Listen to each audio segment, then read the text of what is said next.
오늘은 이제 흑암의 재앙이죠. 10가지 이적과 재앙 중에 이제 9번째 흑암의 재앙입니다. 그러니까 오늘날 이 흑암의 재앙이 영적인 이스라엘, 영적으로 아브라함의 자손된 우리들에게 무엇을 말씀하시는가? 이것이 과거에 그냥 출애굽할 때에 있었던 역사적인 사건이다, 이렇게만 생각하는 것이 아니고 오늘날 영적인 이스라엘에게 영적 출애굽을 이루기 위한 것이다, 우리에게 주시는 말씀인 것이고, 또 한 가지는 이제 말세를 사는 우리들에게 주의 재림에 또 말씀에 초점을 맞추어서 무엇을 의미하는지 이제 상고할 수 있어야 되는 겁니다. 그러한 하나님의 뜻이 무엇인지를 우리가 말씀을 통해서 오늘도 상고해 보겠습니다. 이제 21절을 보니까 여호와께서 모세에게 이르시되 하늘을 향하여 네 손을 들어서 애굽 땅 위에 흑암이 있게 하라. 곧 더듬을 만한 흑암이라. 그렇게 말씀하시죠. 이제 9번째 흑암의 재앙인 겁니다. 7번째 우박의 재앙을 이제 말씀을 하실 때 애굽의 개국 이래로 없던 재앙이다. 그래서 애굽의 개국 이래로 없던 이와 같은 재앙은 곧 이제 창세 이래 없던 환란을 계시하고 있음을 우리에게 이제 말씀하고 있는 것이다. 이것을 우리가 지난번에 상고를 했죠. 이게 이중적 계시인 겁니다. 우리로 하여금 영적인 출애굽을 이루게 하시는 뜻이 한편으로는 담겨져 있고 또 하나는 이제 7번째 재앙부터는 무엇과 직결되어져 있느냐면 말세의 환란과 직결되어져 있는 거예요. 그래서 애굽의 개국 이래 없던 이와 같은 환란이다, 없던 일이다라고 강조하여 말씀하시는 이유는 이제 창세 이래 없던 환란에 대한 이중적 계시가 있음을 말씀하고 있는 거예요. 이제 그러한 면에서 볼 때 우박의 재앙은 뭐냐? 그것은 환란을 총체적으로 나타내는 겁니다. 우박의 재앙이 있으면서 아주 뜬금없이 보리는 이삭이 피었고 삼은 꽃이 피어서 상하였고 밀과 나맥은 아직 자라지 아니하였으니까 상하지 아니하였다. 이것이 전혀 이전의 상태, 이전의 이제 6가지의 재앙이나 이런 것을 본다면 정말로 뜬금없이 하는 얘기, 갑자기 느닷없이 등장하는 이야기다 이겁니다. 그러니까 보리는 이제 처음 익은 열매로서 14만 4천의 종들을 나타내는 것이고, 또 삼은 순교하는 성도, 이제 베옷을 짜는 삼인이 순교하는 성도들을 우리에게 계시하는 것이고, 밀이라는 것은 나지 아니하여서 상하지 아니했다는 것은 그 육체가 상하지 아니하였다는 뜻이요, 이것은 예비처로 가는 성도, 이제 알곡이니 그래도 예비처로 가는 성도고, 나맥이라 하는 것은 이것은 짐승의 먹이니 이것은 짐승과 같은 신앙을 가진 자들로서 짐승표를 받고 멸망할 것을 이제 영적으로 계시해주고 있는 거예요. 그러니까 환란을 통해서 우리 모든 그리스도인들이 이 4가지 부류 중에 하나에 다 들어가는 겁니다. 이삭이 팬 보리에 속한 신앙을 가진 자가 되든지 아니면은 이제 삼과 같이 이제 순교의 신앙에 이르는 자가 되든지, 그러지 아니하면 밀처럼 이제 뜨거운 환란에 지나고 난 다음에 추수하게 되어져서 이제 예비처로 가는 성도가 되든지, 아니면은 나맥처럼 그저 짐승표를 받고 영원한 멸망에 처해지든지, 이 4 중에 하나에 다 들어가는 것이에요. 그리고서는 그 우박재앙은 환란의 제일 마지막 7번째 진노의 대접이 쏟아질 때 이제 있게 되어질 이제 재앙인데, 이와 같은 것을 통해서 환란의 총체적인 뜻을 우리에게 말씀하고 있는 것입니다. 그것이 이제 7번째 우박의 재앙을 우리들에게 지금 이제 환란 가운데 있을 일들을 통해서 말씀해 주시는 것이고, 8번째가 메뚜기 재앙이죠. 8번째가 메뚜기 재앙인데, 이 메뚜기 재앙은 이제 계시록 9장에 있는 황충이의 화를 우리에게 말씀하고 있는 겁니다.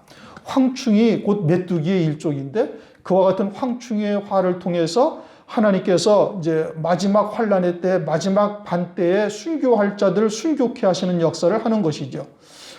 그 메뚜기 재앙을 우리에게 말씀하실 때 하나님께서 어떻게 말씀하시고 있는 거니?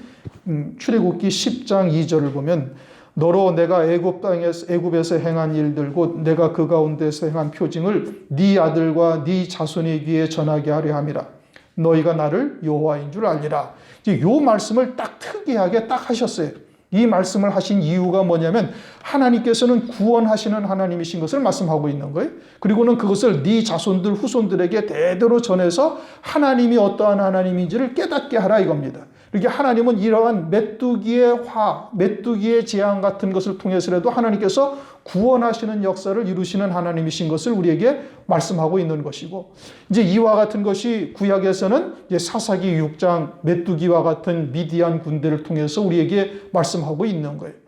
그러니 그대로 두면은 이제 쭉정이가 될 이스라엘 백성들을 미디안 군대로 하여금 고통을 겪게 하고 환난을 겪게 해서 그들로 하여금 알곡되게 하시는 역사를 말씀하고 있는 것이고, 그게 메뚜기의 재앙이고 그것을 통해서 하나님께서 구원하시는 하나님이다, 이런 의미인 겁니다.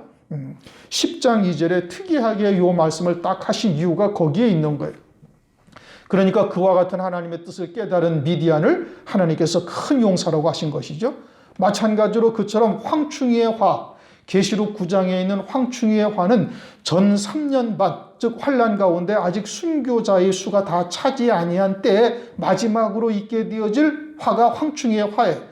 한때, 두때, 반때를 거쳐서 순교하게 되어지는데, 한때 순교하지 못한 자가 이제 두때, 2년에 걸쳐서 더 큰 이제 환난을 겪고 순교하게 되어지고, 그렇게 해도 세상의 미련을 끊지 못해서 순교하지 못한 마지막에 순교할 백성들을 황충이의 화, 즉 죽고 싶어도 죽음이 피하여 가며 아주 죽고 싶은 고통 가운데 세상에 속한 미련을 다 끊게 해서 마지막 그 반때 한 달 남은 기간 동안, 황충이의 화가 몇 달 동안 있어요? 5달 동안 있다 이겁니다. 그 5달 동안 황충이의 화로 큰 고통 가운데 세상에 속한 미련을 다 끊어버리게 하시고, 마지막 반때 가운데 남은 한 달 가운데 아주 기꺼이 순교할 수 있게 하시는 거예요. 그러니까 이와 같은 황충이의 화를 통해서라도 택하신 자를 하나님께서 구원하시는 그와 같은 여호와 하나님인 것을 네 자손 대대로 후손에게 알려서 알게 하라. 그러니까 황충이의 화는 전 3년 반에 택한 백성들을 구원하시는 역사, 즉 보리와 또는 밀과 또는 그 삼과 같은 이와 같은 신앙을 가진 자들을 구원하시는 역사를 말씀하고 있는 거예요. 그러면 이제 9번째 재앙, 9번째 재앙인 흑암은 그럼 언제 있는 것이냐? 흑암은 후 3년 반에 있는 겁니다. 계시록 6장을 한번 보시겠습니다. 계시록 6장을 보면은 12절, 계시록 6장 12절, 내가 보니 여섯째 인을 떼실 때에, 이 여섯째 인은 언제 있습니까? 여섯째 인은 후 3년 반에 있는 겁니다. 다섯째 인, 다섯째 나팔이 동일한 사건이라고 말씀을 드렸고, 다섯째 인은 전 3년 반에 있고, 다섯째 나팔도 전 3년 반에 있어요. 그러니까 다섯째 나팔 불 때 황충이의 화가 있고, 그때 마지막 반때로서 마지막에 순교할 자들이 다 순교하고 난 다음에 이제 여섯째 인, 여섯째 나팔로 넘어가는 것인데, 여섯째 인은 그러면 언제 있어요? 이제 후 3년 반이요. 이때는 성도의 권세가 다 깨어지기까지라고 하신 전 3년 반이 끝난 때요. 구원의 때가 끝난 것이고, 이제 여섯째 인부터는 하나님의 진노의 심판, 둘째 화, 셋째 화가 있는 때인 겁니다.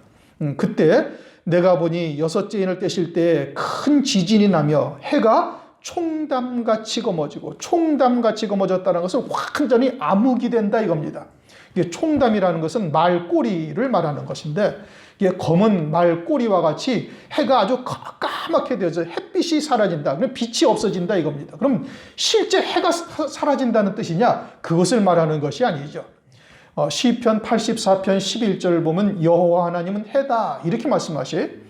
창세기 1장도 보면 큰 광명, 작은 광명 이렇게 나누시는데, 그 큰 광명이다 또는 여호와 하나님은 해다, 그 해가 총담같이 사라진다는 것은 진리의 빛이 없어지고 이제는 하나님께서 살리시는, 하나님의 백성들을 살리시는 역사가 완전히 없어지고 흑암의 권세가 득세를 해서 이제 완전한 적그리스도의 통치 시대가 되어졌음을 나타내고 있는 거예요.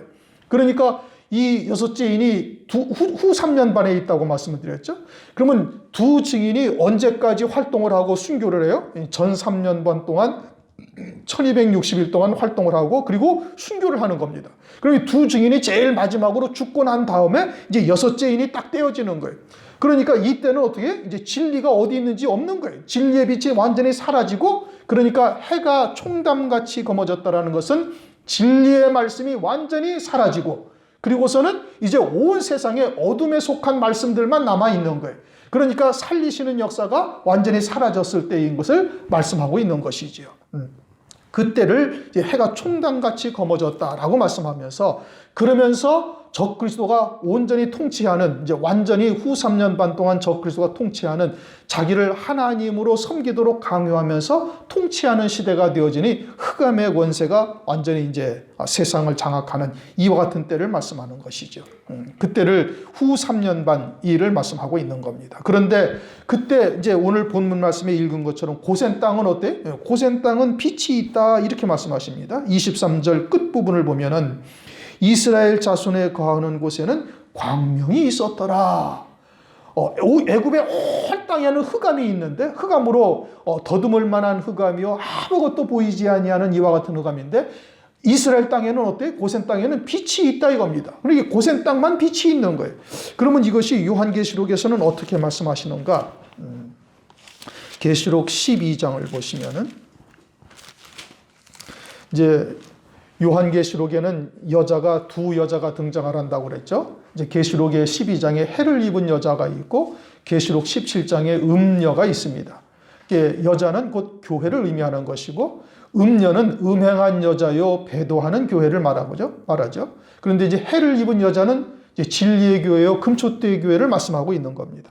해를 입은 여자가 등장을 하는데, 이제 6절, 5절, 6절을 다 같이 한번 읽어봅시다. 계시록 12장 5절 6절.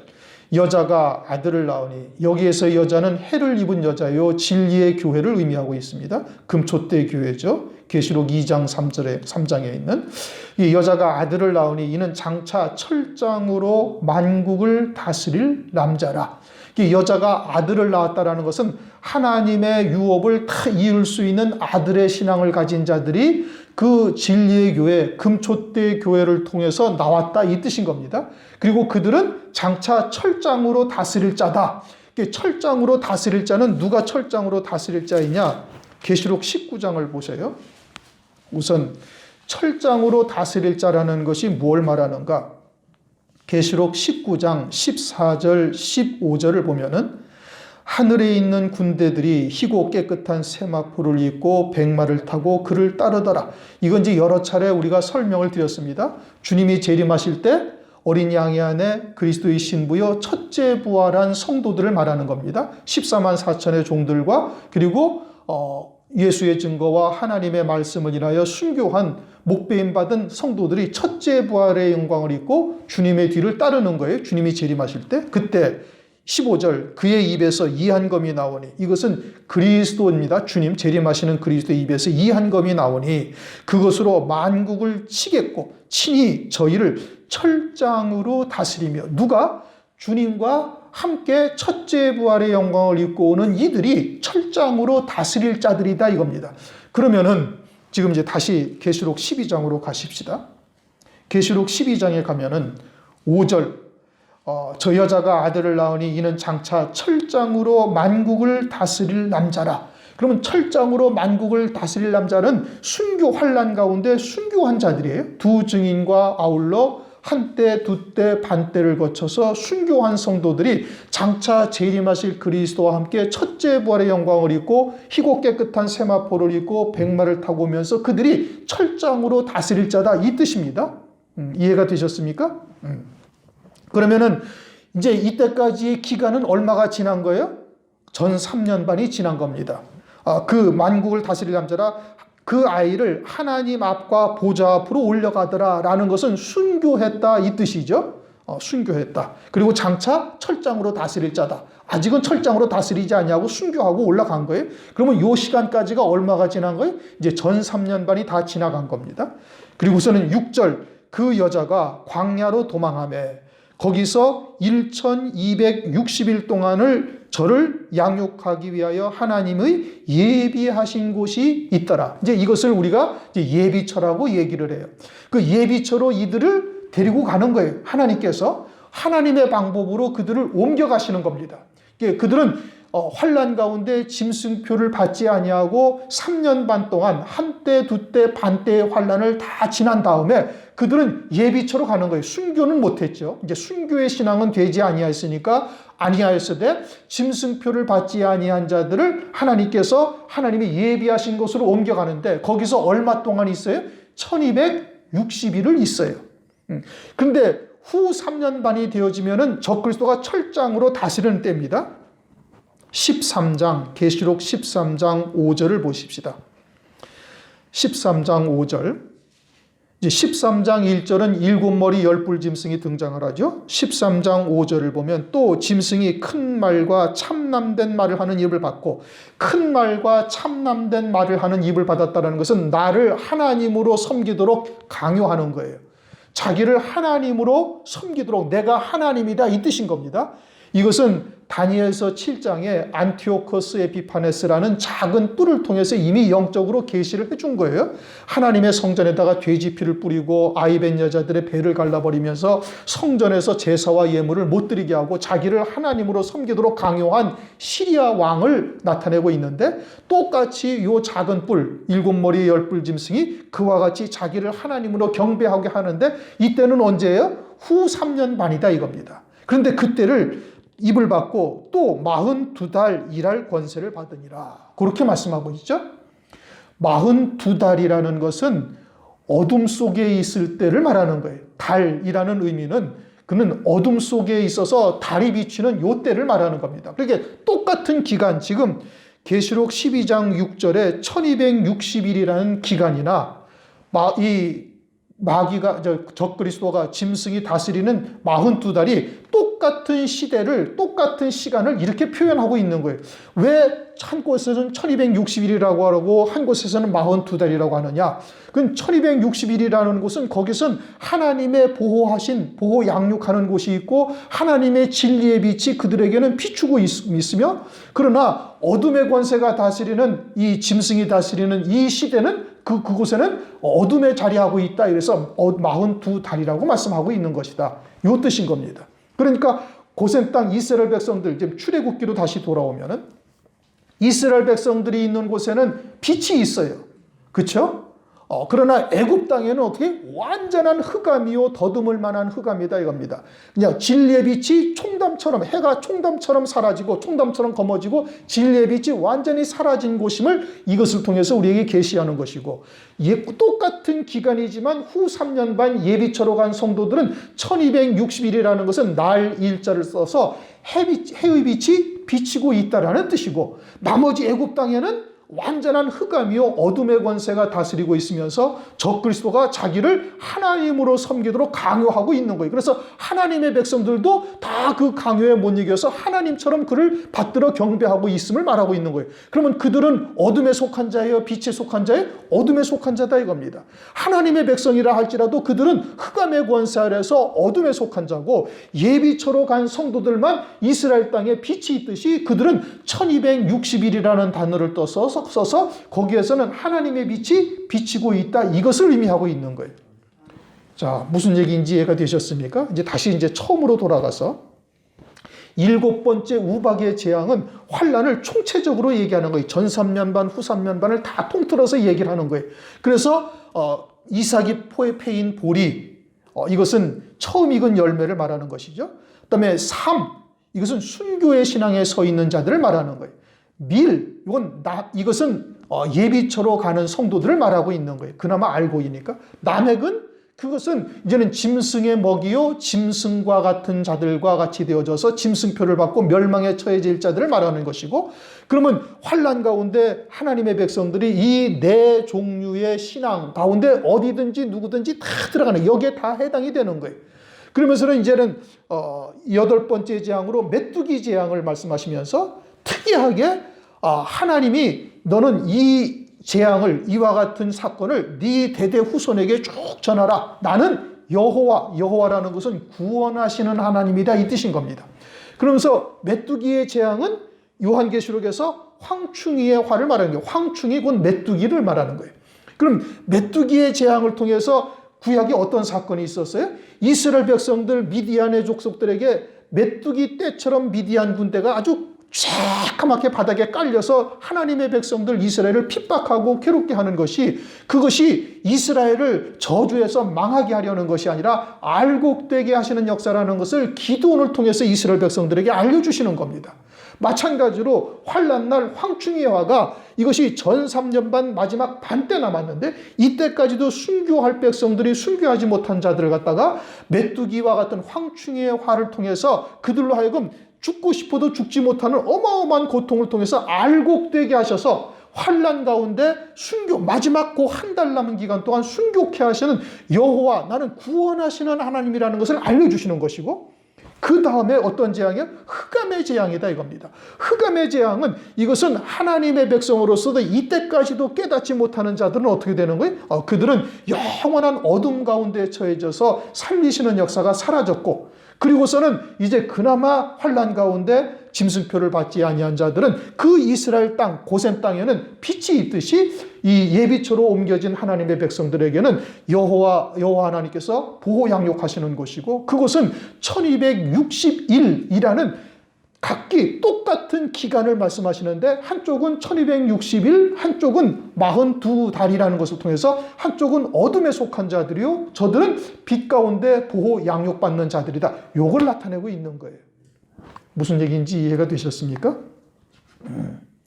출애굽기가 그저 단순히 이스라엘 백성들한테 10가지 이적과 재앙으로 그들을 애굽 땅에서 구원하는 것으로 끝이다, 이게 아니란 말씀이에요. 그러니까 7번째 재앙에서는 특이하게 애굽이라는 나라가 있어 온 후로부터 이와 같은 재앙이 없다 하고 딱 못을 딱 박은 거예요. 우박 재앙 때부터. 그 앞에는 그런 말씀을 하셨어요? 안 하셨어요? 안 하셨어요.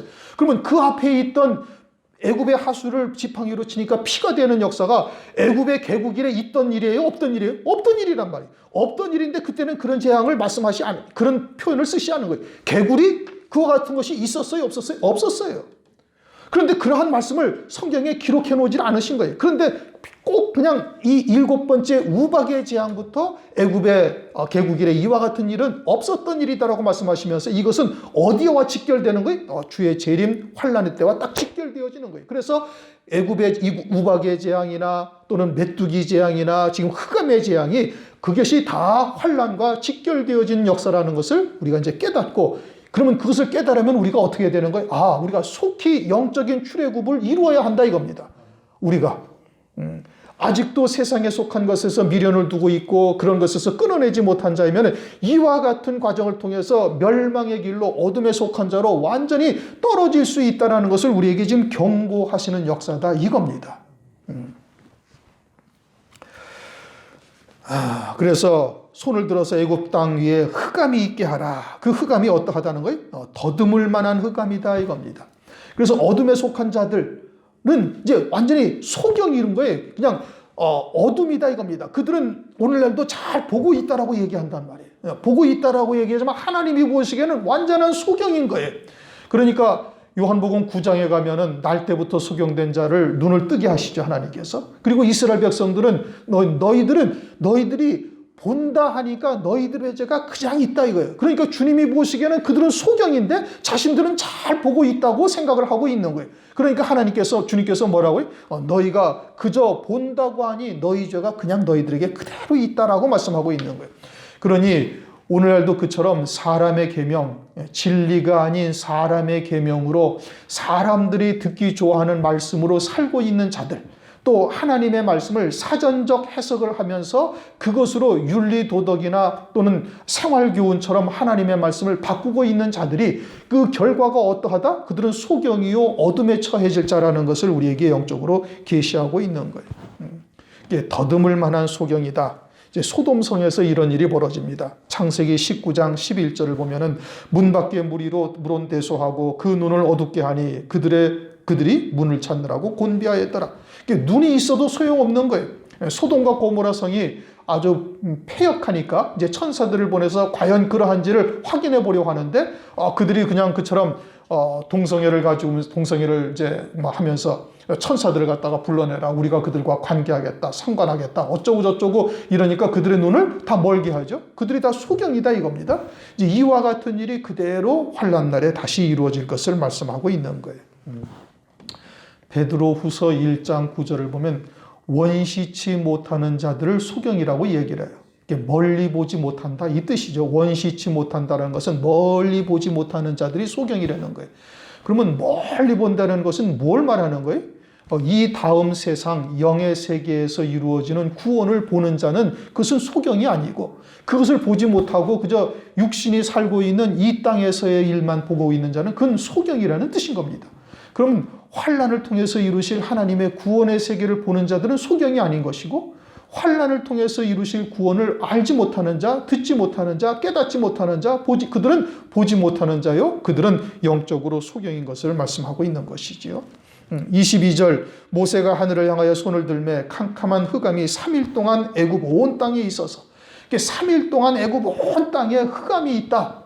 이것은 마태복음 12장을 가면은 38절 이하에 바리새인들이 표적을 보여달라니까 주님께서 요나의 표적밖에 보여줄 일이 없다. 그러면서 밤낮 사흘을 물고기 뱃속에 있었던 요나를 표적으로 말씀하셔요.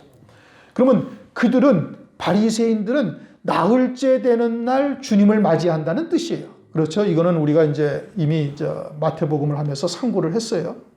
그리고 여기서도 지금 3일 동안은 애굽 온 땅에 흑암이 있다? 그러면 그들은 언제 빛을 본다는 거예요? 나흘째 되는 날 빛을 본다는 얘기예요. 그러면 영적으로 나흘째 된다는 것은 무엇을 말하느냐? 제자들에게는 주님이 며칠 만에 부활할 것을 말씀하셨어요? 3일 만에 부활할 것을 말씀하셨어요. 그래서 요한복음 2장에 갈릴리 가나의 혼인잔치가 몇째 날에 갈릴리 가나의 혼인잔치가 있어요? 사흘 되던 날 갈릴리 가나의 혼인잔치가 있어요. 그것은 주의 초림으로부터 사흘 되던 날 주님이 재림하실 것이고, 재림하시는 주님과 함께 혼인잔치가 이루어질 것을 말씀하고 있는 것이지요. 그런데 베드로후서 3장 8절을 보면 하루가 1000년 같고 1000년이 하루 같은 이 한 가지를 잊지 말라 말씀하셨으니까, 이미 주의 초림으로부터 이미 2000년이 훨씬 지난 이때를 살고 있는, 그렇게 이미 사흘째 되는 날을 우리가 살고 있는 것을 말하고 있는 것이죠. 누가복음 13장 32절에도 오늘과 내일은 내가 귀신을 쫓아내고 병을 낫게 하다가 제3일에는 완전하여지리라. 그럼 제3일째 되는 날에는 이제는 병을 낫게 하고 귀신을 쫓아낼 일이 없다는 얘기예요. 그것은 주님이 재림하시고 귀신들은 무저갱에 갇히고 1000년 동안 갇히고, 주님이 친히 다스리시는 그리스도의 나라 1000년 동안 그리스도의 나라가 이루어질 것을 말씀하고 있는 것이죠. 언제? 사흘째 되던 날. 그러면 오늘날은 사흘째 되던 날을 말하는 것이고, 이때 주님이 재림하시면 제자들은 그와 같은 사흘째 되던 날 재림하신 그리스도를 맞이할 수 있는 자들이 신앙이 되는 것이고, 이들은 나흘째 되는 날 맞이하는 거예요. 3일 밤낮을 흑암 가운데 있으니까 음부의 어둠 가운데 있다가 나흘째 되는 날 이제 주님을 맞이하게 될 것을 말씀하고 있죠. 그때는 천년 왕국이 지난 백보자의 심판 때를 말씀하고 있는 겁니다. 이들은 첫째 부활의 영광, 그리스도의 혼인과는 전혀 상관없는 신앙을 살다가 그대로 멸망의 길을 가게 되어질 것을 말씀하고 있는 것이다. 그걸 말씀하고 있는 겁니다. 3일 동안 애굽 온 땅에 흑암이 애굽 온 땅에 있어서 23절 그동안 사람이 서로 볼 수 없으며 사람이 서로 볼 수 없다. 사람은 창세기 1장 26절 하나님의 형상과 모양을 따라 지었어요. 우리의 속사람이. 그리고 그리스도께서 로마서 8장 29절 하나님이 미리 아신 자들로 또한 그 아들의 형상을 본받게 하기 위하여 미리 정하셨으니. 그러니까 사람의 원형은 누구예요? 그리스도이신 거예요. 그래서 그리스도께서 이 땅에 오셔가지고 어떻게 이 땅에 믿음으로 사는 것, 어떻게 이 땅에서 살아야 온전한 사람의 형상으로 세움을 받는지. 그럼 사람의 형상으로 세움을 받는다는 것은 누구의 형상대로 세움을 받는다는 거예요? 하나님의 형상대로 세움 받는 거예요. 그러니까 사람이 볼 수 없다라는 것은 무엇이 사람의 온전한 형상인지 볼 수가 없는 거예요. 누가? 어둠 속에 있는 자들은. 진리가 아닌 사람의 계명으로 살고 있는 자들은 사람의 원형이 무엇인지를 알지를 못하는 거예요. 왜요? 진리가 없으니까. 우리의 원형은 뭐예요? 우리의 원형은 하나님의 모양과 하나님의 형상을 따라 지었어요. 그리고 그것을 주님이 이 땅에 오셔가지고 참 하나님의 형상이 무엇인지를 주님이 다 보여주셨단 말이에요. 그리고 로마서 8장 29절 하나님이 미리 하신 자들로 또한 그 아들의 형상을 본받게 하기 위하여 미리 정하셨어요. 그래서 아들의 형상이 무엇이냐? 그래서 주님이 십자가 위에서 피 흘려 죽임당하시고 3일 만에 부활하셔서 어디에 앉으셨어요? 하나님 보좌 우편 영광 중에 앉으신 거예요. 그것이 온전한 사람의 형상이다 이겁니다. 그런데 어둠에 속한 자들, 애굽에 속한 백성들, 사람의 계명으로 살고 있는 자들은 사람이 볼 수가 있어요? 없어요? 없단 말이에요. 왜요? 진리가 무엇인지를 알지 못하니까. 온전한 그리스도의 형상으로 세워질 수 있는 진리의 말씀이 없으니 그들은 사람을 볼 수가 없고 자기 처소에서 일어나는 자가 없으되, 일어나는 자가 없다는 깨어있는 자가 없다 이 뜻인 겁니다. 깨어있는 자가 없으니 다 어떠한 자예요? 다 죽은 자들이다 이겁니다. 마태복음 8장 22절에 그렇게 말씀하시잖아요. 제자가 주님, 아버지가 돌아가셨다는 부고를 제가 받아서 아버지 장사 좀 하고 다시 돌아오겠습니다. 그러니까 주님께서 마태복음 8장 22절에 딱 하시는 말씀이 저희 죽은 자들로 죽은 자를 장사하게 하고 너는 나를 쫓으라. 그러면 그들이 죽은 자들이라는 거예요. 누가? 유대인들이. 하나님을 섬겨야 안 섬겨요? 섬겨요. 제사와 예물을 드려요? 안 드려요? 드려요. 모세의 율법을 따라. 그런데 주님께서는 그들을 죽은 자들이다 이겁니다. 뭐가 죽은 자들이는 거예요? 육체가 죽었어요? 육체가 죽었으면 시체가 어떻게 시체를 가서 장사해? 안 되지. 그러면 앞에 죽은 자들이라는 것은 육체는 살아있으나 영이 죽은 자들인 것이고 주님이 제자들은 그들은 산자인 거예요. 아브라함의 하나님, 이삭의 하나님, 야곱의 하나님인데 나는 산자의 하나님이다.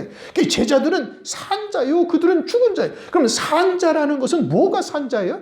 깨어 있어서 영원한 세계를 보는 자예요. 거듭난 자가 되어져서 주님의 부활하심으로 말미암아 우리로 하여금 거듭나게 하사 산 소망이 있게 하시고, 그럼 산자는 뭐예요? 거듭난 자요, 하늘의 영원한 소망을 바라보는 자가 산자란 말이에요. 그게 일어난 자예요.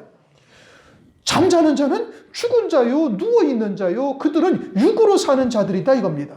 그러니까 사람의 형상을 볼 수가 없는 거예요. 거듭난 자여야만 하나님의 형상이 무엇인지, 하나님의 형상대로 지음받은 것이 무엇인지를 아는데 애굽 사람들은 모른다 이거예요. 그들은 흑암 속에 있다가 영원한 멸망에 처해질 자들이다. 이걸 지금 말씀하고 있는 거예요. 그래서 사람이 서로 볼 수 없다. 그리스도의 온전한 형상으로 세워질 수가 없는 거예요. 왜요? 진리의 말씀이 없으니까. 그리고 자기 처소에서 일어나는 자가 없다. 다 죽은 자들이다 이 뜻인 겁니다. 육신에 속한 자들이다 이 뜻인 겁니다. 그러나 이스라엘 자손에 거하는 곳에는 광명이 있더라. 실제 이스라엘 자손이 거하는 곳에는 빛이 있었고 온 애굽은 전부 다 흑암이 있었던 것이고, 이제 그것을 환난 날을 딱 비교해 본다면 이제 오늘날 이와 같이 사람의 계명으로 진리가 무엇인지 알지 못하는 자들은 그들은 사람의 형상이 무엇인지를 사람을 보지 못하는 자들이요, 그들은 누워 자는 자들이요, 죽은 자들이요, 일어나는 자가 없는 것이고 그들에게는 빛이라는 것이 없다. 진리의 빛이라는 것이 그들에게는 없다 이 뜻인 겁니다. 24절 바로가 모세를 불러 이르되 너희는 가서 여호와를 섬기되 너희 양과 소는 머물러 두고 너희 어린 것은 너희와 함께 갈지니라. 양과 소를 머물러 두라. 이스라엘 백성들은 목축을 하는 자들인 겁니다. 그렇죠? 그걸 가지고 가지 않으면 먹고 살지를 못해요. 광야에서 농사를 지을 수도 없고, 그게 있어야 젖을 먹고 그것을 갖다가 잡아서 고기를 삶아서 양식 삼아 먹고 이렇게 먹는 거거든요. 그런데 그것을 두고 가라 이겁니다. 그것은 바로의 것이다. 바로는 뭐예요? 어둠에 속한 자, 육에 속한 자. 그럼 육신에 속한 자들은 무엇으로 양식을 삼고 있다? 그것을 양식을 삼고 있는 거예요. 그러니까 그것을 두고 가라. 그것을 두고 가는 자들은 결국은 그것을 두고 가면 결국은 어떻게 돼? 다 마귀에게 속한 자요, 어둠에 속한 자가 되는 것이고, 오늘날 육신에 속한 자들은 그것으로 양식을 삼고 있고 그것으로 의지하며 살아가고 있다. 이것을 지금 우리에게 보여주고 있는 거예요. 너는 지금 재물이나 세상에 속한 것들을 하나님처럼 섬기면서 그것을 의지하고 살고 있는 것이 아니냐? 그러다면은 바로에 속한 자요, 어둠에 속한 자요, 장차 흑암 가운데 떨어질 자요, 영원한 음부에 처해질 자다. 이것을 우리에게 말씀하고 있는 것이지요. 25절 모세가 가로되 왕이라도 우리 하나님 여호와께 드릴 희생과 번제를 우리에게 주어야 하겠고, 지금 모세가 지금 누구한테 이 얘기를 하는 거예요? 애굽 왕 바로에게. 실제 애굽 왕 바로는 이스라엘 백성들의 생사 여탈권을 지금 가지고 있는 자예요. 그러니까 감히 이와 같은 말을 하기가 쉬운 것이 절대 아니에요. 그런데 모세가 어떻게 해서 이와 같은 말을 할 수가 있는가? 그것은 출애굽기 3장을 보면은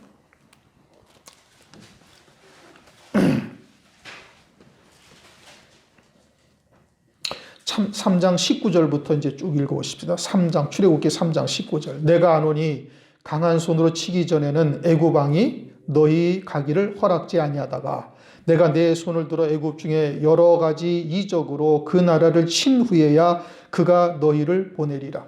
내가 애굽 사람으로 이 백성에게 은혜를 입히게 할지라. 너희가 갈 때 빈손으로 가지 아니하리니 여인마다 그 이웃 사람과 및 자기 집에 우거하는 자에게 은폐물과 금폐물과 의복을 구하여 너희 자녀를 꾸미라. 너희가 애굽 사람의 물품을 취하리라. 하나님께서 이 언약의 말씀을 모세에게 주신 거예요. 그리고는 모세가 와서 이제 이적을 지금까지 이제 8가지 이적을 하나님께서 모세를 통해서 베풀어 주신 거예요. 그러니까 모세가 어떠한 믿음을 가지고 있어요?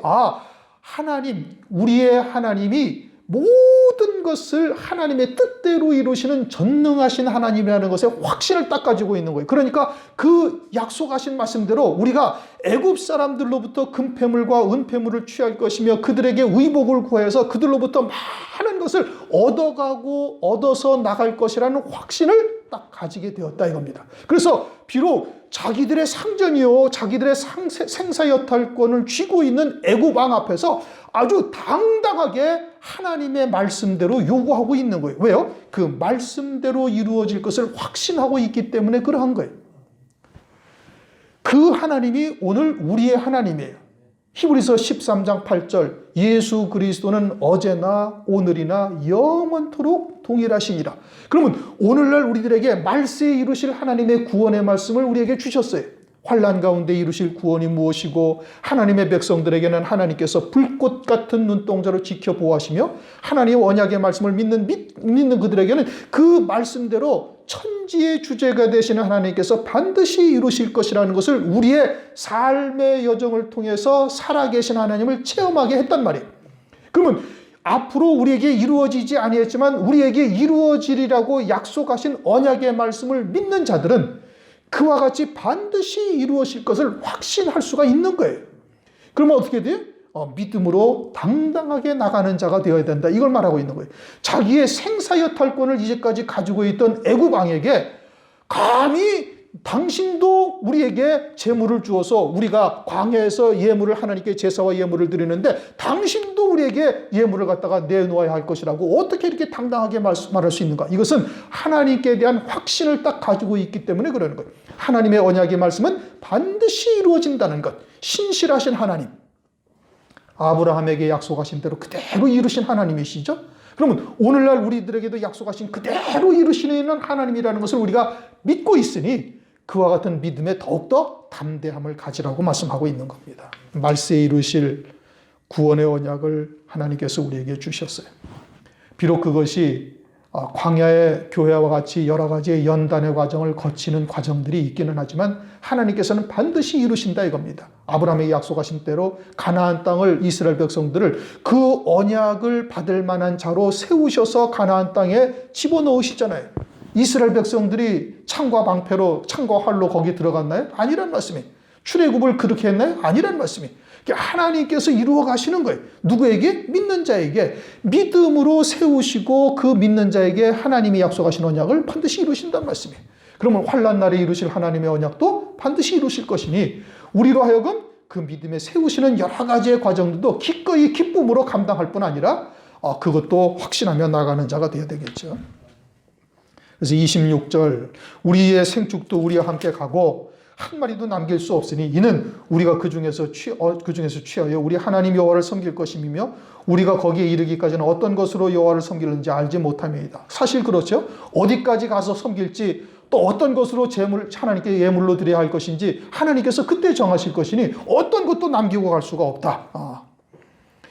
27절 여호와께서 바로의 마음을 강팍해 하셨으므로 그들 보내기를 즐겨 아니하고 점점 더 강팍해 하시죠.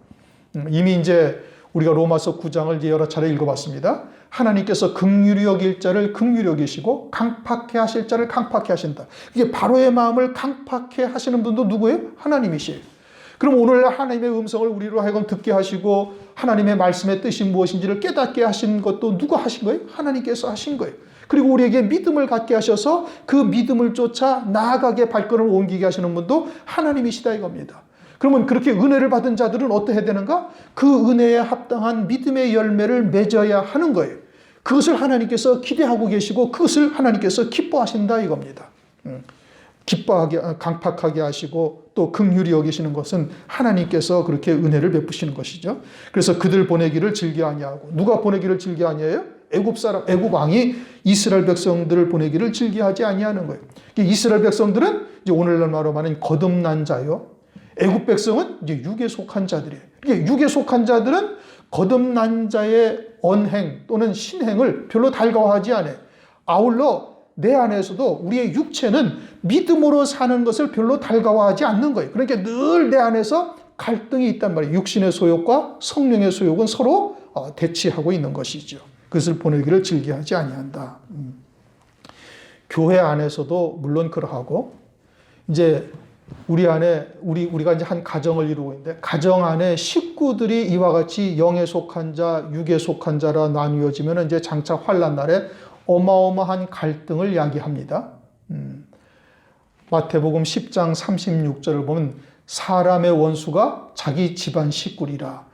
진리 안에서 하나가 되어 있지 않으면 그때는 갈등을 느끼는 거예요. 아니, 짐승표, 베리칩이라는 거 그 하나 받아가지고 살면은 은행에 있는 재산도 다 우리 것 되고, 그리고 여기 집도 그냥 그대로 재산으로 가지고서 다 활용할 수 있고 우리 것이 되고, 그리고 매매도 할 수 있는데 무엇 때문에 그것을 받지 아니하냐고 집안에서 난리가 나는 거예요. 교회 안에서도 마찬가지로 육에 속한 자와 영에 속한 자가 그것으로 나뉘어지게 되는 것이고, 그 교회 전체를 따졌을 때도 그것으로 인해서 나뉘어지게 되는 것이지요. 무슨 얘기인지 이해가 되셨습니까? 28절, 27절, 28절 모세에게 이르시되 너는 나를 떠나가고 스스로 삼가 다시 내 얼굴을 보지 말라. 내 얼굴을 보는 날에는 죽으리라. 물론 이제 바로가 화가 났으니까 모세에게 내 얼굴을 보는 날에는 죽으리라 그렇게 이야기를 하죠. 그러나 하나님께서 그에게 영적으로 죽이는 권세를 주신 그 때를 이야기를 하고 있는 겁니다. 장차 환난 날에 하나님께서 적그리스도와 그의 군사들에게 큰 칼을 주어요. 계시록 6장 큰 칼을 주고 짐승표를 받지 아니하는 자들은 몇이든지 다 죽이더라. 안 찾아봐도 되겠죠. 그러니까 하나님께서 적그리스도에게 권세를 주시는 거예요. 지금 애굽 왕이 네가 앞으로 나의 얼굴을 보면 내가 너 다 죽여버릴 거다. 이제 이스라엘 백성들 모세나 아론을 보면은 이제 그렇게 하겠다고 이야기를 하는데, 그런데 그것은 장차 환난 날 적그리스도에게 이와 같은 큰 칼을 주고 죽이는 권세를 줄 것을 이제 영적으로 우리에게 나타내고 있는 것이지요. 29절 모세가 가로되 왕의 말씀이 옳으니이다. 내가 다시는 왕의 얼굴을 보지 아니하리이다. 이제 두 번 다시 바로의 얼굴을 보지 않죠. 바로를 이제 왕으로서의 바로는 두 번 다시 보지는 않습니다. 이제는 왕은 만왕의 왕이신 예수 그리스도를 왕으로 섬기며 보는 날을 말씀하고 있는 거예요. 뭔 얘기인지 이해하셨어요? 바로를 왕으로서는 두 번 다시 보지 않겠다 이겁니다. 그러나 앞으로는 만왕의 왕이신 그리스도를 왕으로 섬기며 그분을 왕으로 모시며 사는 날이 있음을 말하고 있는 거예요. 이제 바로와 같은 자들은 다시는 왕으로 섬기지 아니할 것이다. 이제 그걸 말하고 있는 것이지요.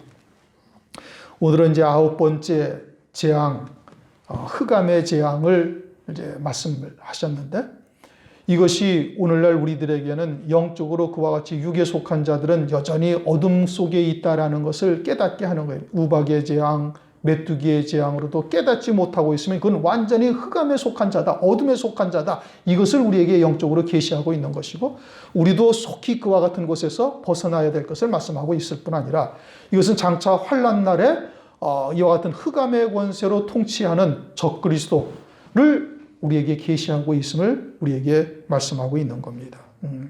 이렇게 어둠에 속한 자들은 소경이요 더듬을 만한 흑암 가운데 사는 자들이요 하나님의 진노의 심판의 대상이 되고 있을 것을 말씀하고 있는 것이고, 빛의 자녀들은 이제 속히 그와 같은 곳에서 벗어나서 온전한 빛의 열매를 맺는 것을 하나님께서 기뻐하시니 이제 그와 같은 하나님의 은혜 안에서 합당한 믿음의 열매를 맺어야 할 것을 말씀하고 있는 것입니다.